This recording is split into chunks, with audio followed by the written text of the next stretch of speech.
And ఇంటికి పెద్దదైనందుకు ఆ పెద్దరికాన్ని తను సొంతం చేసుకుంటూ నాకు అన్ని విధాలుగా చేదోడు వాదోడుగా ఉంది. అది థ్యాంక్ యూ పాప.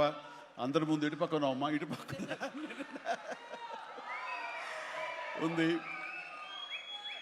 ఇది రామ్ చరణ్తో పాటు నాకు మరొక బిడ్డ. అలాగే మా చిన్న పాప కూడా అక్కడ టీవీ చూస్తుంటేమో. థ్యాంక్ యూ నాన్న. ప్లీజ్ ఇదే రకంగా ఉండండి, ఇదే కష్టాన్ని నమ్ముకోండి. ఖచ్చితంగా భగవంతుడు మీకు ఆశీస్సులు అందజేసి ఇలాంటి విజన్ ఇస్తాడు. అండ్ మేము ఎంత ఇచ్చామన్నది కాదు పాప, మీరు ఎంత సాధించుకున్నారు అనేది నాకు మరింత గర్వంగా అనిపిస్తుంది. నువ్వు ఆ దిశగా వెళ్తావు. All the very best. ఆ తర్వాత ఇక చాలా దూరం వచ్చారు, మీరు అందరూ కూడా చాలా జాగ్రత్తగా వెళ్ళండి. మీ తల్లిదండ్రులు అందరూ కూడాను మిమ్మల్ని చూసి ఆనందపడాలి.